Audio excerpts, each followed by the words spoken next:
if you are wondering if you can use wired headphones on the Motorola Edge 60 Pro, then the answer is by default no. And what I mean by that is if you're looking for the headphone jack input, then unfortunately it is not available neither at the top nor at the bottom. As you can see, the only port that we have is USB-C. So if you have wired headphones that have USB-C cable, then of course you can connect them to the phone and you should be able to use them.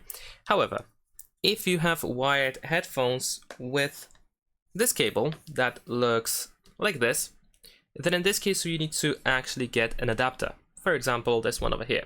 Of course, there are many different adapters. They look pretty similar, they work the same way, they are easy to find, pretty cheap.